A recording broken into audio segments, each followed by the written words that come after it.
चंद्रशेखर आजाद पर शोषण के आरोप लगाने के बाद क्या अब ये लड़ाई कोर्ट तक पहुंच कर रहेगी? क्या अब डॉक्टर रोहिणी घावरी भारत वापस आ रही हैं? और क्या भारत वापस आकर दूध का दूध और पानी का पानी हो जाएगा? लंबे समय से चंद्रशेखर आजाद पर शोषण के आरोप लगाकर रोहिणी घावरी का ये कहना है कि न सिर्फ उनके साथ मानसिक और शारीरिक उत्पीड़न उन्हें झेलना पड़ा है, बल्कि उन जैसी कई महिलाओं को शोषण का शिकार बनाया गया है चंद्रशेखर आजाद के जरिए। इतना ही नहीं, इसमें कई नाबालिग भी शामिल हैं जिनका शोषण किया गया है और यही चंद्रशेखर आजाद है जिन पर 40 मुकदमे दर्ज होने के बावजूद भी कोई भी एक्शन उनके खिलाफ नहीं लिया जाता है। तो उन्हें उम्मीद सरकार से नहीं, चंद्रशेखर आजाद पर घेराव करते हुए डॉक्टर रोहिणी घावरी ने सीधा केंद्र में बैठी भारतीय जनता पार्टी को भी ललकार दिया। वो भारतीय जनता पार्टी जिसके पूर्व सांसद बृजभूषण शरण सिंह समर्थन करते हैं एक दलित बेटी का बचाव में उतरते हुए चंद्रशेखर आजाद को कोर्ट में ले जाने तक की बात करते हैं, लेकिन डॉक्टर रोहिणी घावरी ने उनके समर्थन को भी नकार दिया। कहती हैं किसी भी दल, किसी भी नेता की जरूरत नहीं है।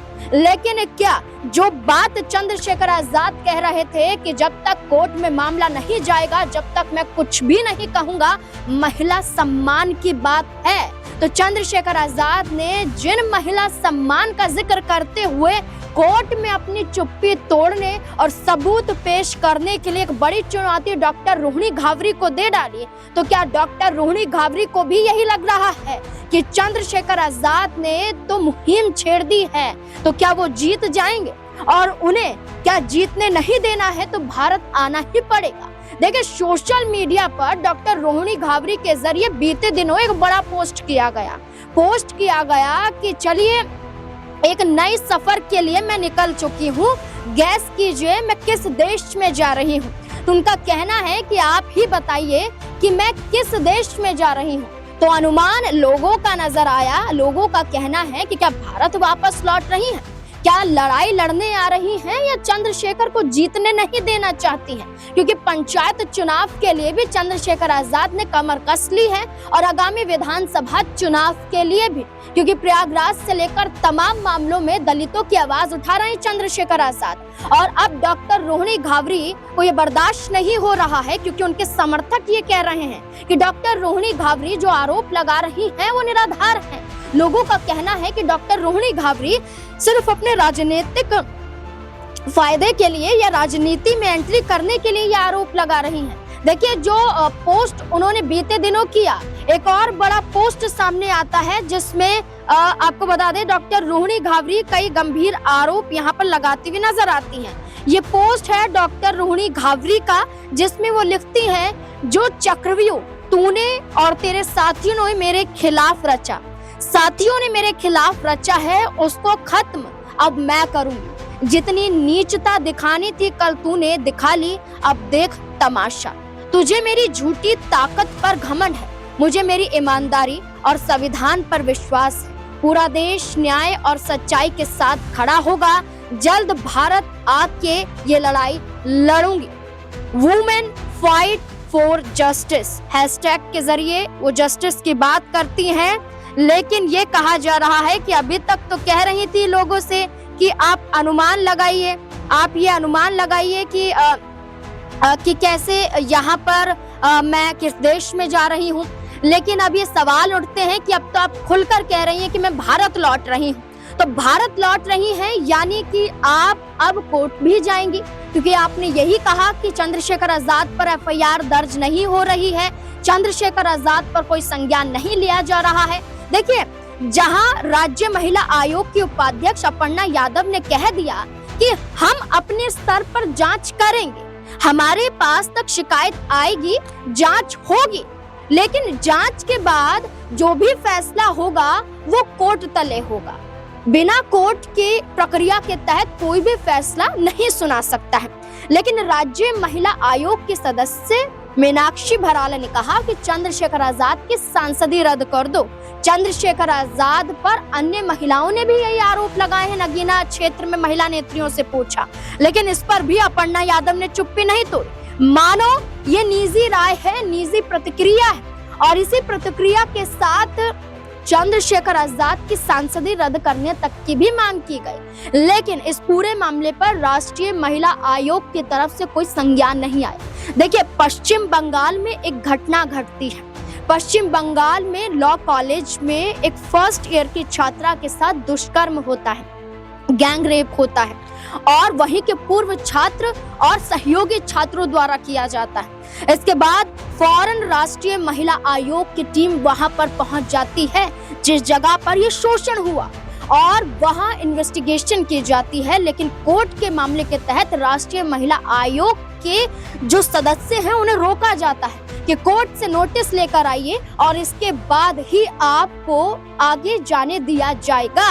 तो डॉक्टर रोहिणी घावरी के पोस्ट के जरिए राष्ट्रीय महिला आयोग आखिरकार कैसे संज्ञान ले लेगी?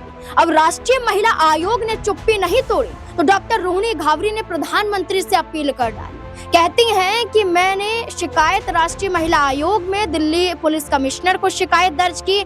मामला जाता है उत्तर प्रदेश में, शिकायतें दर्ज होती हैं दिल्ली में, और फिर प्रधानमंत्री से अपील की जाती है कि इंसाफ करिए, बेटी बचाओ बेटी पढ़ाओ के नारे तो दिए, लेकिन बेटी का सम्मान भी बचाना अब आपका दायित्व बन जाता है। डॉक्टर रोहिणी घावरी ने इतना ही नहीं, देखिए, इसके बाद जब प्रधानमंत्री से भी कोई जवाब नहीं आया, कोई प्रतिक्रिया नहीं आई, तो खुद कहती हैं कि एफआईआर कब होगी। दिल्ली पुलिस को टैग किया जाता है, यहाँ पर राष्ट्रीय महिला आयोग को टैग किया जाता है।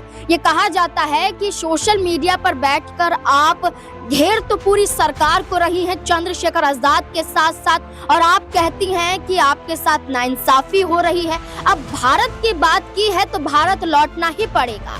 अब चंद्रशेखर आजाद पर आरोप लगाए हैं तो सबूत दिखाना भी पड़ेगा, क्योंकि आपने खुद ही कहा कि सबूत मेरे पास हैं, लेकिन मैं सार्वजनिक रूप से सारे सबूत नहीं पेश करूंगी। स्क्रीनशॉट के अलावा कई और भी मेरे पास सबूत हैं। तो देखना होगा कि कानूनी कार्यवाही के तहत क्या अब राहत मिलेगी। क्या निर्दोष हैं चंद्रशेखर आजाद या डॉक्टर रोहिणी घावरी? जहां आरोप प्रत्यारोप लगाए जा रहे हैं, इसमें तो संज्ञान लेने का दायित्व तो उत्तर प्रदेश के मुख्यमंत्री योगी आदित्यनाथ के लिए भी बन जाता है, क्योंकि योगी आदित्यनाथ सूबे के मुख्यमंत्री हैं। शोषण हुआ है और आपके ही राज्य के एक नेता पर शोषण के आरोप लगाए गए हैं, लेकिन योगी आदित्यनाथ की तरफ से प्रतिक्रिया नहीं आती है। क्योंकि देखिए, टैग डॉक्टर रोहिणी घावरी तमाम जगह पर कर रही हैं, लेकिन उत्तर प्रदेश के मुख्यमंत्री को टैग नहीं किया जाता है, राज्य महिला आयोग से नहीं पूछा जाता है, राष्ट्रीय महिला आयोग में शिकायत दर्ज करवाई जाती है। तो इस पूरे मामले में ये देखा गया कि डॉक्टर रोहिणी घावरी को लेकर तो खुद चंद्रशेखर आजाद की पार्टी के जो भीम आर्मी के उपाध्यक्ष मध्य प्रदेश इंदौर के विनोद का कहना है कि डॉक्टर रोहिणी घावरी के साथ उनके करीबी संबंध हैं, वो भी उनके वफादारों में गिने जाते हैं। लेकिन डॉक्टर रोहिणी घावरी झूठ कह रही है। उन्हें मालूम था चंद्रशेखर आजाद की शादी के बारे में, उन्हें मालूम था कि चंद्रशेखर आजाद का एक बेटा भी है,